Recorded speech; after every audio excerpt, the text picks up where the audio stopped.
എല്ലാ വഴിയും അടഞ്ഞു കഴിഞ്ഞപ്പോൾ ഇനിയിപ്പോൾ അമ്മായിച്ചൻ എന്നുള്ളൊരു വാതിൽ മാത്രമേ തുറക്കാനുണ്ടായിരുന്നുള്ളൂ. അത് സമൃദ്ധമായി തുറപ്പിക്കണം എന്ന് വിചാരിച്ച മരുമകളാണ് ഇന്നത്തെ മീലിൽ. മാഡം, എൻ്റെ പേര് വന്ദന. യഥാർത്ഥ പേരല്ല. എൻ്റെ അമ്മ വളരെ ചെറുപ്പത്തിലെ എന്നെ വിട്ടു പോയതാണ്. പിന്നീട് രണ്ടാനമ്മയാണ് എന്നെ വളർത്തിയത്. ആദ്യകാലത്തൊക്കെ അവർക്ക് എന്നോട് നല്ല സ്നേഹമായിരുന്നു. പിന്നീട് അവരുടെ സ്വഭാവം മാറാൻ തുടങ്ങി. എൻ്റെ അച്ഛന് ഒരു 50 സെൻറ്റ് സ്ഥലമുണ്ടായിരുന്നു. അതവർ എഴുതി വാങ്ങി. അച്ഛൻ മരിച്ചു പോയതോടുകൂടി എനിക്ക് വല്ലാത്ത പ്രശ്നങ്ങളായി. എന്നെ ഇറക്കി വിടാൻ അവർ ശ്രമിക്കുകയായിരുന്നു.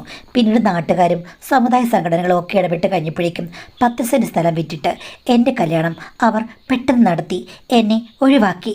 ശരിക്കും പെട്ടെന്നാണ് എൻ്റെ വിവാഹം നടന്നത്. ഞങ്ങളുടെ സമുദായത്തിലുള്ള ഒരാൾ സജസ്റ്റ് ചെയ്യുകയായിരുന്നു. എൻ്റെ ഭാഗ്യത്തിന് ചെക്കന് സ്ഥിരമായ ജോലിയുണ്ട്. പുള്ളിയെ കാണാൻ അത്ര വലിയ സുന്ദരനൊന്നുമല്ല. പക്ഷേ എൻ്റെ സൗന്ദര്യം കണ്ടിട്ട് പുള്ളി അപ്പം തന്നെ എന്നെ വിവാഹം കഴിക്കാൻ സമ്മതിച്ചു. അങ്ങനെ ഈസി ആയിട്ടാണ് എൻ്റെ വിവാഹം കഴിഞ്ഞത്. പക്ഷേ ആ വീട്ടിൽ ചെന്ന് കഴിഞ്ഞപ്പോഴേക്കും എനിക്ക് മനസ്സിലായി അവിടെ രണ്ടാം തരത്തിലാണ് അവരെന്നെ ട്രീറ്റ് ചെയ്യുന്നത്. അമ്മായിമ്മയ്ക്ക് എന്നെ കണ്ടെടുത്താൽ കണ്ടുകൂടാ. ആകെക്കൂടി ഒരു ആശ്വാസം എന്ന് പറഞ്ഞു കഴിഞ്ഞാൽ അമ്മായിച്ചനാണ്. പക്ഷേ അദ്ദേഹം വേറൊരു സ്ഥലത്താണ് ജോലി ചെയ്യുന്നത്. വല്ലപ്പോഴും മാത്രമേ വരികയുള്ളൂ. അദ്ദേഹത്തോട് അധികം ആശയവിനിമയം നടത്താൻ വേണ്ടിയിട്ട് എനിക്ക് പറ്റിയിട്ടില്ല. അമ്മായിമ്മയും പിന്നെ എൻ്റെ ഭർത്താവുമാണ് ആ വീട്ടിൽ സ്ഥിരമായുള്ളത്. ഒരു മകളുണ്ട്. അവർ വല്ലപ്പോഴും വരും. വന്നാലും എന്നെ ആ സ്ത്രീക്ക് ഒട്ടും ഇഷ്ടമല്ല. പൂർണ്ണമായിട്ടും എൻ്റെ ഭർത്താവിന് ഇൻട്രസ്റ്റിലാണ് എന്നെ വിവാഹം കഴിച്ചത്. പക്ഷേ വേറെ എവിടെയെങ്കിലും മാറി താമസിക്കാൻ പറഞ്ഞു കഴിഞ്ഞാൽ ഒട്ട് മാറി താമസിക്കാൻ ഹസ്ബൻഡ് തയ്യാറാകുകയില്ല. അമ്മയോട് അത്രയ്ക്ക് അറ്റാച്ച്മെൻ്റാണ്. വിവാഹം കഴിഞ്ഞ് 1.5 വർഷം കഴിഞ്ഞു. കുട്ടികളൊന്നും ഉണ്ടാകത്തിൻ്റെ പേരിൽ വലിയ കുറ്റങ്ങളും പ്രശ്നങ്ങളും ഒക്കെയായി. അങ്ങനെ അമ്മായിമ്മയാണ് എന്നെയും ഭർത്താവിനെയും കൂടെ ആശുപത്രി കൊണ്ടുപോയത്. ഡോക്ടർ പരിശോധിച്ച ശേഷം എനിക്ക് സാരമായ ചില പ്രശ്നങ്ങളുണ്ടെന്ന് പറഞ്ഞു. ഉടനെയൊന്നും കുട്ടികൾ ഉണ്ടാകില്ല. പോരെ പൂരം എൻ്റെ ജീവിതം പിന്നെ അനിശ്ചിതത്വത്തിലായി. എൻ്റെ ഭർത്താവിന് എന്നെ ഇഷ്ടമാണെങ്കിലും അമ്മായിമ്മ എന്നോട് പറഞ്ഞു, മോളെ നീ ഇവിടുന്ന് പോകുന്നതാണ് നല്ലത്. കാര്യം ട്രീറ്റ്മെൻ്റ് ഒന്നും കൊണ്ട് നിൻ്റെ കാര്യത്തിൽ ഒരു തീരുമാനവും ആകില്ല. നീ വിവാഹബന്ധത്തിൽ നിന്ന് സ്വയമേ ഒഴിഞ്ഞു പോകണമെന്ന് പറഞ്ഞു. ഭർത്താവിന് അതൊട്ടും താല്പര്യമില്ല. എന്നോട് വലിയ ഇഷ്ടമായിരുന്നു. പക്ഷേ അമ്മായിമ്മ ആദ്യം സ്നേഹത്തോടുകൂടി പറഞ്ഞെങ്കിലും പിന്നീട് അവർ സ്ഥിരമായിട്ട് വഴക്കുണ്ടാക്കാൻ തുടങ്ങി. അതോടുകൂടി ആ വീട്ടിലെ നിലനിൽപ്പ് അവതാളത്തിലായി. എന്ത് ചെയ്യണമെന്ന് അറിയില്ല. ഞാൻ ഡിഗ്രി വരെ പഠിച്ചിട്ടുണ്ട്. പക്ഷേ ജോലിയൊന്നും ചെയ്തിട്ടുമില്ല. എവിടെയെങ്കിലും പോയി എന്തെങ്കിലും ജോലി ചെയ്ത് ജീവിക്കാം എന്ന് വിചാരിച്ചു. ഭർത്താവിനോട് ഞാൻ പറഞ്ഞു, സന്തോഷകരമായിട്ട് ഞാൻ ഒഴിഞ്ഞു തരാം. എനിക്ക് പ്രശ്നമൊന്നുമില്ല. നല്ല ദുഃഖമുണ്ടെങ്കിലും ഇവിടെ നിന്ന് കഴിഞ്ഞാൽ എൻ്റെ ജീവിതം പിന്നെയും കുളമാകും. ഞാൻ ഹസ്ബൻഡിനോട് പറഞ്ഞു, ഞാൻ എവിടെയെങ്കിലും വല്ല ടെക്സ്റ്റൈൽ ഷോപ്പിലോ മറ്റോ ജോലിക്ക് കയറാം. അവിടെ ഹോസ്റ്റൽ അക്കോമഡേഷൻ ഉണ്ടല്ലോ, അവിടെ കഴിഞ്ഞേക്കാം. വിവാഹമോചനത്തിൻ്റെ കാര്യമൊക്കെ പിന്നീട് നോക്കാം. ഈ വീട്ടിൽ നിന്ന് കഴിഞ്ഞാൽ ഒരിക്കലും ശരിയാകില്ലെന്ന് പറഞ്ഞു. അപ്പം എൻ്റെ ഹസ്ബൻഡ് പറഞ്ഞു, നീ അത്രയ്ക്ക് വിഷമിക്കേണ്ട കാര്യമില്ല. എൻ്റെ അമ്മ എന്തായാലും നിനക്ക് സ്വസ്ഥത ഇല്ല. അതുകൊണ്ട് ഒരു കാര്യം ചെയ്യാം. തൽക്കാലം നമുക്ക് വിവാഹമോചനം ചെയ്യേണ്ട. നീ ഈ വീട്ടിൽ നിന്ന് പിണങ്ങിറങ്ങി പോകുന്ന പോലെ അങ്ങ് പോവുക. പോയിട്ട് ഞാൻ നിനക്ക് നല്ലൊരു അക്കോമഡേഷൻ ശരിയാക്കി തരാം. അവിടെ നീ സ്വസ്ഥമായിട്ട് നിൽക്കൂ. ലേഡീസ് ഹോസ്റ്റലാണ്. നമുക്ക് ഇടയ്ക്കിടയ്ക്ക് എവിടെയെങ്കിലുമൊക്കെ ലീവ് എടുത്ത് കറങ്ങാൻ പോകാം. എന്തായാലും കുട്ടികളൊന്നും ഉണ്ടാകുന്നൊരു ദാമ്പത്യ ബന്ധമല്ല. അപ്പം നമുക്ക് അത്യാവശ്യം അങ്ങോട്ടും ഇങ്ങോട്ടും കണ്ട് മുന്നോട്ട് പോകാം. ബാക്കി കാര്യങ്ങളൊക്കെ ഭാവിയിൽ നമുക്ക് തീരുമാനിക്കാം. ഇപ്പോൾ തൽക്കാലം പിരിയേണ്ട കാര്യമില്ല. എനിക്ക് നിന്നെ ഒത്തിരി ഇഷ്ടമാണ്. പക്ഷേ വീട്ടുകാരെ ഉപേക്ഷിക്കാനും പറ്റില്ല. അതുകൊണ്ട് നീ ലേഡീസ് ഹോസ്റ്റലിൽ നിൽക്കൂ. നിനക്ക് വേണ്ട ചിലവുകളൊക്കെ ഞാൻ തന്നോളാം എന്ന് പറഞ്ഞു. എന്തായാലും അതും നല്ലൊരു ഉപായമായിട്ട് എനിക്ക് തോന്നി. അങ്ങനെയാണ് ഞാൻ വീട്ടിൽ നിന്നിറങ്ങിയത്. ഭർത്താവ് എന്നെ ഒരു ലേഡീസ് ഹോസ്റ്റലിൽ കൊണ്ടാക്കി. ലേഡീസ് ഹോസ്റ്റൽ എന്ന് പറയാൻ പറ്റില്ല, നല്ല ഒരു പേയിങ് ഗസ്റ്റ് ഹോം. ഒരു റൂമിൽ 2 പേരാണുള്ളത്. എൻ്റെ കൂടെയുള്ള ചേച്ചി ഒരു സ്വകാര്യ സ്ഥാപനത്തിലാണ് ജോലി ചെയ്യുന്നത്. എനിക്ക് ജോലിയൊന്നുമില്ലല്ലോ. ജോലിയില്ലാതെ അവിടെ നിന്ന് കഴിഞ്ഞാൽ ആളുകൾ കൂടുതൽ സംശയിക്കും. അതുകൊണ്ട് ഹസ്ബൻഡ് എന്നോട് പറഞ്ഞു, നീ ഒരു കമ്പ്യൂട്ടർ കോഴ്സ് പഠിക്കാൻ പോകൂ. പിന്നീട് ജോലിക്ക് എന്തെങ്കിലും ഉപകാരമാകും. രാവിലെ പോയിട്ട് ഉച്ചയൊക്കെ ആകുമ്പോഴേക്കും തിരിച്ചു വരാമല്ലോ. ജോലിയുള്ളതുപോലെ തന്നെ ഭാവിച്ചാൽ മതി എന്ന് പറഞ്ഞു.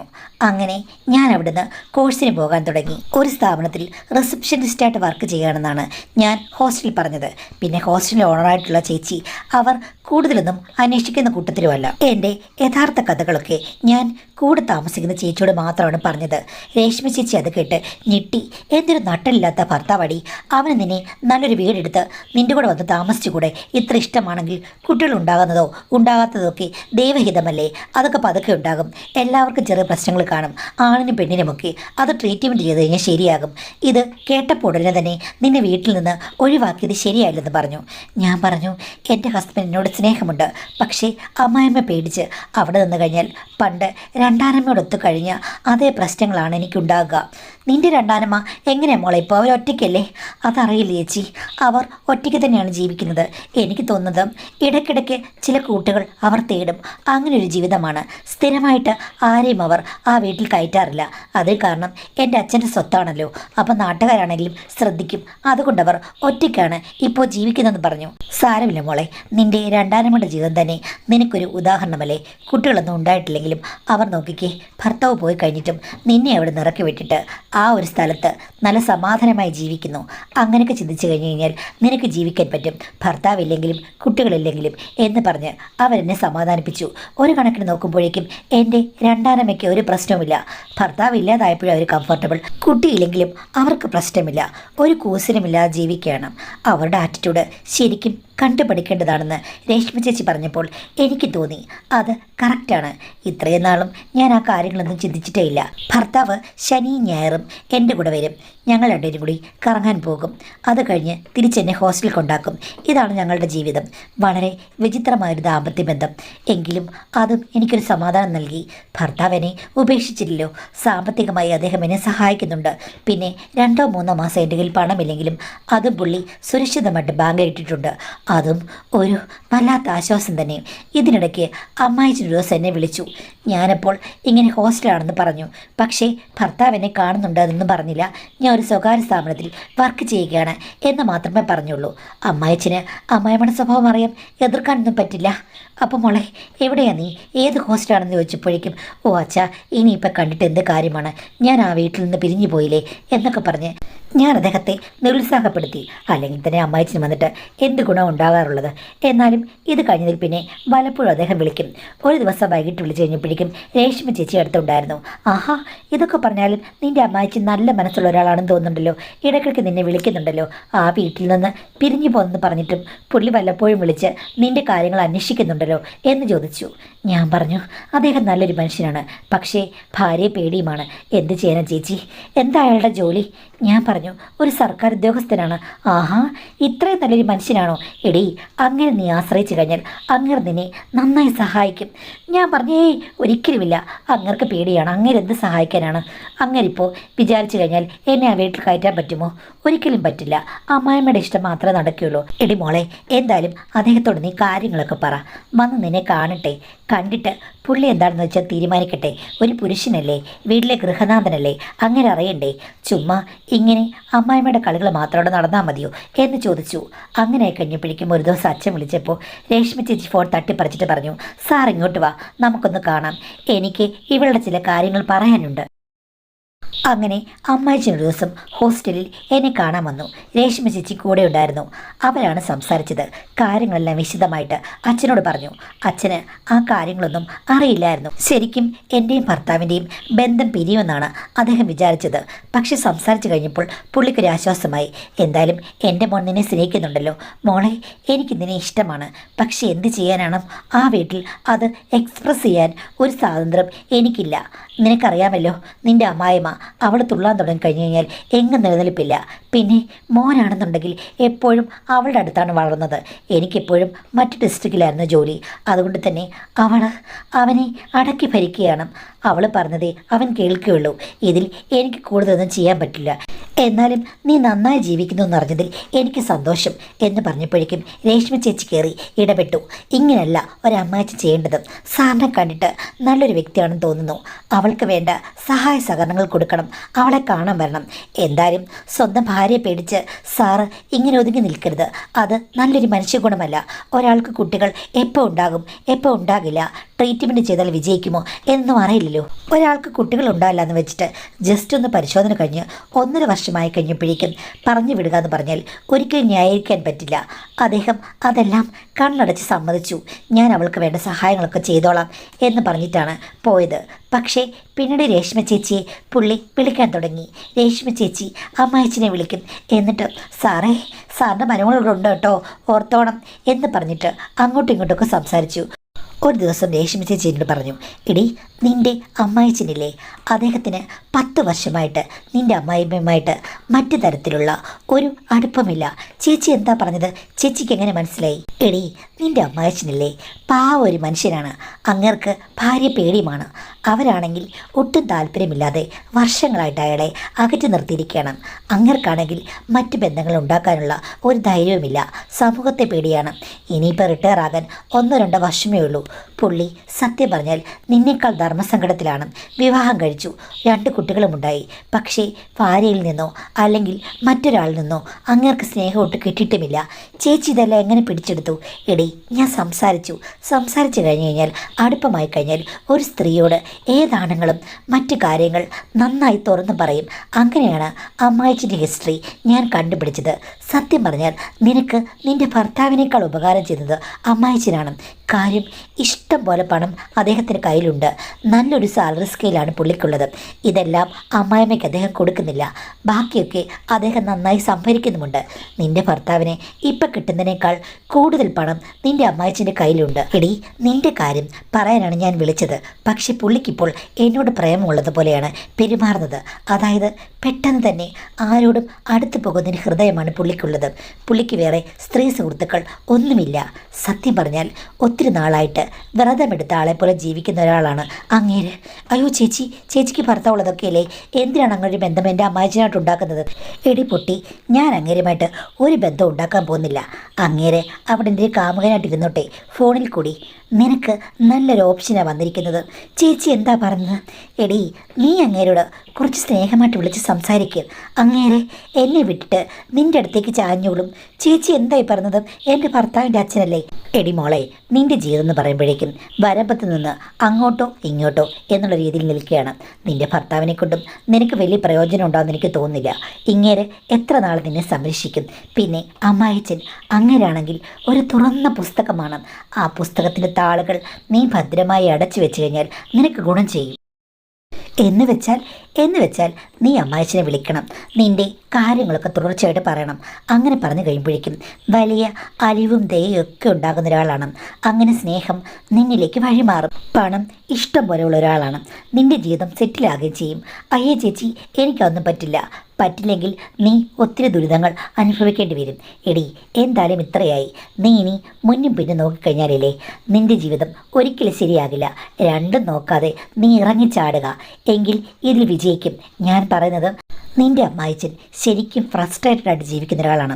അങ്ങേരെ നീ വിളിച്ച് ആശ്രയ മനോഭാവത്തോടുകൂടി സംസാരിക്കുകയാണെങ്കിൽ അങ്ങേർ ഈ പറഞ്ഞതുപോലെ തന്നെ എല്ലാം തുറന്നു പറയാൻ തുടങ്ങുകയും നിങ്ങൾ തമ്മിൽ ഒരു സ്പെഷ്യൽ ബോണ്ട് രൂപീകരിക്കും.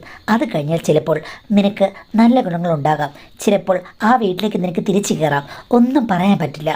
ഒരു സ്ത്രീ പുരുഷനെ എങ്ങനെ സ്വാധീനിക്കുമെന്ന് ഒരിക്കലും പറഞ്ഞ് മനസ്സിലാക്കാൻ പറ്റില്ല. ഓ എന്ത് ചെയ്യാൻ ചേച്ചി, എൻ്റെ ഭർത്താവിനെ എനിക്ക് സ്വാധീനിക്കാൻ പറ്റുന്നില്ല. എടി അതൊന്നും പറയാൻ പറ്റില്ല. അങ്ങേര് ആ വീട്ടിലെ കുടുംബനാഥനല്ലേ. നിൻ്റെ ഭർത്താവ് എന്ന് പറയുമ്പോഴേക്കും അമ്മക്കുട്ടനും. നീ തിരിച്ചൊന്ന് പിടിച്ച് നോക്കുമോളെ എന്ന് പറഞ്ഞ് ചേച്ചി നിർബന്ധിച്ചു. അങ്ങനെയാണ് ഞാൻ മിക്കവാറും ദിവസങ്ങളിൽ അച്ഛനെ വിളിച്ചിട്ട് കഴിച്ചോ കുടിച്ചോ ഡ്യൂട്ടി കഴിഞ്ഞോ ഇന്ന് വീട്ടിലേക്ക് പോകുന്നുണ്ടോ അച്ഛാ, അവധിയാണെന്നൊക്കെ ചോദിക്കാൻ തുടങ്ങിയത്. അങ്ങനെ 3-5 ആഴ്ച കഴിഞ്ഞതിൽ പിന്നെ രാവിലെ വൈകിട്ടും അച്ഛനെന്നെ വിളിച്ചിട്ട് മോളെ എവിടെയാ എങ്ങനെയാണെന്നൊക്കെ ചോദിക്കാൻ തുടങ്ങി. അത് കഴിഞ്ഞിട്ട് നിനക്ക് പണത്തിൻ്റെ ആവശ്യമുണ്ടോ എന്ന് ചോദിച്ചു. ഞാൻ പറഞ്ഞ് ഹസ്ബൻഡ് കുറച്ച് തരുന്നുണ്ടെന്ന്. അങ്ങനെയല്ല മോളെ, മോൾക്ക് കുറച്ചുകൂടെ സുരക്ഷിതത്വം ആവശ്യമാണ് എന്ന് പറഞ്ഞ് എനിക്ക് ബാങ്കിൽ പണമിടാൻ തുടങ്ങി. അത് കേട്ട് കഴിഞ്ഞപ്പോഴേക്ക് രേഷ്മ ചേച്ചി എനിക്ക് കൈ തന്നു. നീ മിടുക്കിയാടി, നീ കുറച്ചുകൂടെ കാതരയായി സംസാരിക്കണം. അമ്മായിച്ചിൻ്റെ പേഴ്സണൽ കാര്യങ്ങൾ നീ ചോദിക്കണം. എന്നോട് പറഞ്ഞതുപോലെ അങ്ങേർ കഥകൾ നിന്നോട് പറയണം. ചുരുക്കം പറഞ്ഞാൽ നീ വളയ്ക്കണം. ഒരു ഘട്ടം കഴിഞ്ഞ് പിടിച്ചു നിൽക്കാൻ പിടിവള്ളി ഇല്ലാതായി കഴിയുമ്പോഴേക്കും മനുഷ്യൻ ഒന്നും നോക്കില്ലല്ലോ. ആ അവസ്ഥയിലായിരുന്നു ഞാൻ. അദ്ദേഹത്തോട് പഴയകാല കഥകളൊക്കെ ഞാൻ ചോദിക്കാൻ തുടങ്ങി. പതുക്കെ മണിമുടി പോലെ എന്നോട് ഓരോ കാര്യങ്ങളും പറഞ്ഞു. കഴിഞ്ഞ 10 വർഷമായിട്ട് അമ്മായിമ്മയ്ക്ക് ഒന്നും പാടില്ലെന്നും അകറ്റി നിർത്തുകയാണെന്നും ഒക്കെ പറയുകയാണ്. മറ്റൊരു വിവാഹം കഴിക്കണമെന്ന് ഒത്തിരി വട്ടം തോന്നിയിട്ടുണ്ട്, പക്ഷേ സമൂഹത്തെ പേടിയാണ് എന്നൊക്കെ പറഞ്ഞ് അദ്ദേഹം പറഞ്ഞു കഴിഞ്ഞപ്പോഴേക്കും സാരമില്ല അച്ഛാ, എല്ലാം ശരിയാകും.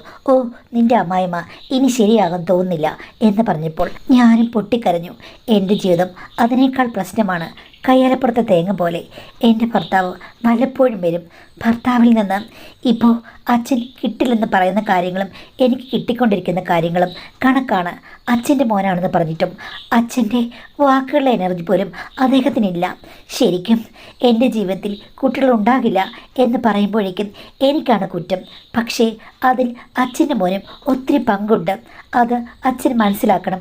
എൻ്റെ ജീവിതത്തിൽ പല കാര്യങ്ങളും അച്ഛനോട് എനിക്ക് തുറന്നു പറയാൻ പറ്റില്ല എന്നൊക്കെ പറഞ്ഞ് ഞാൻ കരഞ്ഞപ്പോൾ അച്ഛനോട് പറഞ്ഞു, എല്ലാം തുറന്നു പറ മോളെ, എല്ലാം പറ. അപ്പോൾ ഞാൻ എൻ്റെ ഭർത്താവിന് വലിയ കുറ്റമൊന്നുമില്ലെങ്കിലും ഭർത്താവിനെ കുറ്റപ്പെടുത്തി ഞാൻ കുറേ കാര്യങ്ങൾ പറഞ്ഞു. പിന്നെ അതിനേക്കാൾ എത്രയോ നല്ലതാണ് അച്ഛൻ്റെ ആശ്വാസവചനങ്ങൾ. അച്ഛൻ്റെ ഉള്ളിൽ ഒരു ഫയറുണ്ട്. സമൂഹത്തെ പേടിച്ചിട്ടാണ് അച്ഛൻ മറ്റൊരു ബന്ധമുണ്ടാക്കാത്തതെന്ന് പറഞ്ഞപ്പോൾ എനിക്ക് അച്ഛനോട് ബഹുമാനം തോന്നുന്നു. ഒരാണുങ്ങളും ഇങ്ങനൊരു ത്യാഗം ചെയ്യില്ല. അച്ഛൻ ശരിക്കും അഭിനന്ദനം അർഹിക്കുന്നു എന്നൊക്കെ പറഞ്ഞ് ഞാൻ പുകഴ്ത്തി വിട്ടു. അതിൽ പകുതി സംഭാഷണങ്ങൾ എനിക്ക് രേഷ്മ ചേച്ചിയാണ് പ്രൊമോട്ട് ചെയ്തത്. എന്തായാലും ഞാൻ അങ്ങനെ പറഞ്ഞ് അച്ഛൻ ദിവസം എന്നോട് ഇങ്ങനെ ചോദിച്ചു, മോളെ എന്തെങ്കിലും കുറവുകളുണ്ടെങ്കിൽ മോൾ എന്നോട് പറയണം. എനിക്കറിയില്ല, നിന്നോട് എനിക്കൊരു പ്രത്യേക അടുപ്പം തോന്നുന്നു. ഞാൻ പറഞ്ഞു, റിസ്ക് ആണെങ്കിലും ചിലപ്പോൾ അച്ഛനോട് എനിക്ക് അഗാധമായ സ്നേഹം തോന്നാറുണ്ട്. അച്ഛാ, ഒരു കണക്കിന് നോക്കുമ്പോൾ നമ്മൾ രണ്ടുപേരും ഒരേ തോൽ പക്ഷികളാണ്. അച്ഛൻ്റെ ദുഃഖം ഞാൻ അറിയുന്നു, എൻ്റെ കുറവുകൾ അച്ഛനും അറിയുന്നു എന്നൊക്കെ പറഞ്ഞു. ഒരു ദിവസം അച്ഛനാണ് ചോദിച്ചത്, നമുക്കെവിടെയെങ്കിലും ഒന്ന് ടൂറ് പോയാലോ മോളെന്ന്. ഞാൻ പറഞ്ഞു, പോകാം അച്ഛാ, പക്ഷേ ഭർത്താവ് വീക്കെൻഡിൽ വരും, അല്ലാത്ത സമയത്ത് മാത്രം പറ്റുള്ളൂ. അപ്പോൾ അച്ഛൻ പറഞ്ഞു അത് മതിയെന്ന്. അങ്ങനെ ഒരു ദിവസം തിങ്കളാഴ്ചയും ചൊവ്വാഴ്ചയും ഞാനും അച്ഛനും കൂടി ദൂരെ ഒരിടത്തേക്ക് യാത്ര ചെയ്തു. അത് കോയമ്പത്തൂരേക്കായിരുന്നു. എനിക്ക് കോയമ്പത്തൂർ പോകാൻ ഒത്തിരി ഇഷ്ടമാണെന്ന് ഞാൻ നേരത്തെ പറഞ്ഞിരുന്നു. അങ്ങനെ ഞങ്ങൾ രണ്ടുപേരും പോയി. ഹസ്ബൻഡിനോട് ഞാൻ പറഞ്ഞത്, എൻ്റെ രണ്ടാനമ്മയെ പോയി ഞാനൊന്ന് കണ്ടിട്ട് വരട്ടെ, അവർക്ക് എന്തോ പ്രശ്നങ്ങളുണ്ടെന്ന് കേൾക്കുന്നു. എന്തായാലും ആറ്റിറ്റ്യൂഡ് അങ്ങനെയാണെന്ന് അറിയില്ല, എന്തായാലും പോയിട്ട് വരാമെന്ന് പറഞ്ഞു. ഹസ്ബൻഡ് ആഴ്ചയിൽ അവസാന സമയത്ത് മാത്രമേ ഇങ്ങോട്ട് വരികയുള്ളൂ. അല്ലാത്ത സമയത്ത് ജസ്റ്റ് വിളിക്കുന്നല്ലാതെ അദ്ദേഹത്തിന് എന്നോട് അകൽച്ചക്കുറവുണ്ട്. പക്ഷേ എന്തോ ഒരു വിവാഹബന്ധത്തിൻ്റെ പേരിൽ അദ്ദേഹവും ഇങ്ങനെ പോകുന്നു എന്നുള്ളതല്ലാതെ ഞങ്ങൾക്കിടയിലുള്ള അകലം അകന്നകന്ന് വരികയായിരുന്നു. ആ യാത്രയിൽ അമ്മായിച്ചനോട് ഞാൻ ഒത്തിരി സംസാരിച്ചു. അദ്ദേഹത്തിൻ്റെ മനസ്സിലെ വിഷമങ്ങൾ, സ്ത്രീകളോട് താല്പര്യമുണ്ടായിട്ടും അവരോട് അകന്നു നിൽക്കുന്ന ഒരു ആങ്സൈറ്റി, ഇങ്ങനെയുള്ള പല കാര്യങ്ങളും ചോദിച്ചറിഞ്ഞു. അദ്ദേഹത്തിന് ഒന്നിനും മുൻകൈയെടുക്കാൻ പറ്റില്ലെന്ന് എനിക്ക് തോന്നി. പക്ഷേ ആ സമയത്ത് ഞാൻ ഇറങ്ങിയാൽ വിജയിക്കുമെന്ന് എനിക്ക് തോന്നി. എന്നോട് രേഷ്മ ചേച്ചി എല്ലാ കാര്യങ്ങളിലും മുൻപന്തിയിൽ നിൽക്കണമെന്ന് പറഞ്ഞിരുന്നു. പിന്നെ ഞാൻ ഒന്നിനും മടിച്ചില്ല. അവിടെ ഞാനാണ് ഇറങ്ങിച്ചെന്ന് ഞാൻ കണ്ടെടുത്ത് ഞാൻ ഉയർത്തി നിർത്തിയതൊന്നും എനിക്ക് പിന്നീട് നഷ്ടപ്പെട്ടതേയില്ല. അതോടുകൂടി ഒരു ദിവസം കൊണ്ട് തന്നെ അദ്ദേഹത്തിൻ്റെ മനസ്സിൽ ഞാൻ കയറിപ്പറ്റി. എനിക്ക് മുന്നും പിന്നും നോക്കാനില്ലായിരുന്നു മാഡം. അറിഞ്ഞ് ഞാൻ അടങ്ങുകയല്ലായിരുന്നു, അറിഞ്ഞ് ഞാൻ കറങ്ങുകയായിരുന്നു. ആഗ്രഹങ്ങൾക്ക് വേണ്ടി ദാഹിച്ചു നിൽക്കുന്ന ഒരാളെ പെട്ടെന്ന് തന്നെ നമ്മുടെ കൈപ്പിടിയിൽ ഒതുക്കാൻ പറ്റുമെന്ന് അന്നെനിക്ക് മനസ്സിലായി. എൻ്റെ ഭർത്താവിന് എന്നോട് താല്പര്യമുണ്ട്, ആവേശമില്ലെന്ന് അന്നെനിക്ക് മനസ്സിലായി. ആവേശം എങ്ങനെയിരിക്കണം, എങ്ങനെയാകണം എന്നുള്ളത് എൻ്റെ ജീവിതത്തിൽ ഉണ്ടായത് അമ്മായിച്ചന് വന്നതിന് ശേഷമാണ്. അപ്പോൾ അദ്ദേഹത്തെ കൈവിടുക എന്ന് പറഞ്ഞത് നല്ല കാര്യമല്ല. എനിക്ക് ഗുണങ്ങളിൽ നിന്ന് ഗുണങ്ങളിലേക്കുള്ള യാത്രയാകുമെന്ന് തോന്നി. അങ്ങനെ വളരെ മനോഹരമായി ഞങ്ങൾ പലപ്പോഴും വീക്കെൻഡുകൾ അല്ലാത്ത ദിവസങ്ങളിൽ പലയിടത്തും കറങ്ങാൻ തുടങ്ങി. ചുരുക്കം പറഞ്ഞാൽ ഈ ലോകം മുഴുവനും ചുറ്റി സഞ്ചരിക്കാൻ ഞങ്ങൾ ആഗ്രഹിക്കുന്നു. അത് എപ്പോഴും തുടർന്നു പോകണമെന്നായിരുന്നു ആഗ്രഹം. പക്ഷേ ഒരു വട്ടം ഹസ്ബൻഡ് ഇത് കണ്ടുപിടിച്ചു. ഞങ്ങളെ രണ്ടുപേരെയും കൂടെ പുള്ളി ഒരിടത്ത് വെച്ച് കണ്ടു.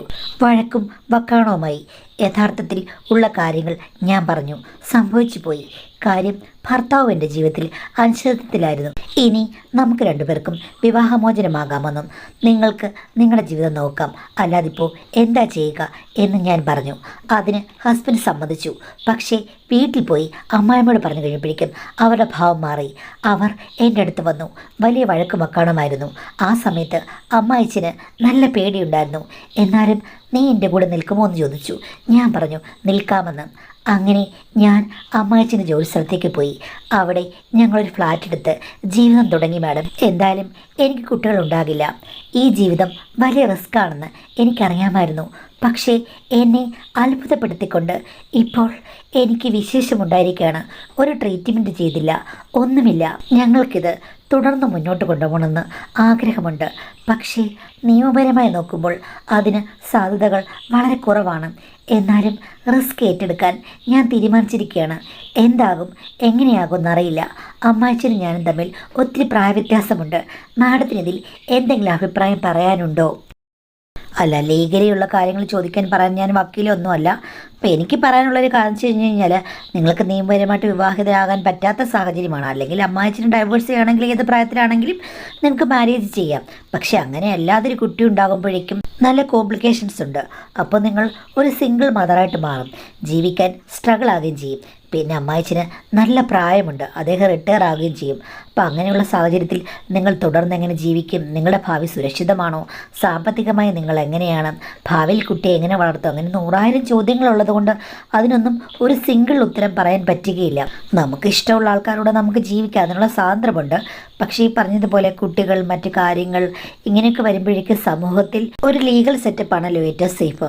അങ്ങനെ അല്ലാതാകുമ്പോഴേക്കും അതിൽ കൂടുതൽ അഭിപ്രായങ്ങൾ പറയാൻ നമുക്ക് പറ്റുകയില്ല. കാര്യം വളരെ റിസ്ക് ആയിട്ടുള്ളൊരു ജീവിതമായിരിക്കും. അപ്പോൾ നിങ്ങളുടെ സുരക്ഷ, നിങ്ങളുടെ ഭാവിയിലെ ജീവിതം, ഇതിനെയൊക്കെ നിങ്ങൾ അനലൈസ് ചെയ്തിട്ട് മാത്രമേ ഇങ്ങനെ ഒരു തീരുമാനം ഇത് കണ്ടിന്യൂ ചെയ്യണം എന്നുള്ള തീരുമാനം എടുക്കാൻ പറ്റുകയുള്ളൂ. അല്ലാതെ നോക്കുമ്പോഴേക്കും സമൂഹത്തിൽ ചിലപ്പോൾ നല്ല റിസ്ക്കുകളായിരിക്കും. പണവും വേണം, അതേപോലെ തന്നെ ജോലിയൊക്കെ ഉണ്ടാക്കിയെടുക്കുകയാണെന്നുണ്ടെങ്കിൽ പ്രശ്നം കാണില്ലായിരിക്കാം. എന്നാലും ഇതിനെക്കുറിച്ച് ഒറ്റ വാക്കിലോ അല്ലെങ്കിൽ കുറച്ചു നേരം പറഞ്ഞാലോ ഒന്നും ഒരു റെമഡി പറഞ്ഞു തരാൻ പറ്റുന്ന വിഷയമല്ല. ഇത് നിങ്ങളുടെ ജീവിതത്തിൻ്റെ വളരെ വലിയ റിസ്ക്കാണ്. അപ്പോൾ അത് സൂക്ഷിച്ചും കണ്ടും ചെയ്യേണ്ടത് നിങ്ങൾ തന്നെയാണ്. നിങ്ങളുടെ സാഹചര്യം നിങ്ങൾക്ക് മാത്രമേ അറിയുകയുള്ളൂ. ഒരു റിസ്കിൽ നിന്ന് മറ്റൊരു റിസ്കിലേക്ക് പോകണോ അതോ സുഖകരമായി ജീവിക്കണം എന്നൊക്കെ നിങ്ങൾ തന്നെ തീരുമാനിക്കുക.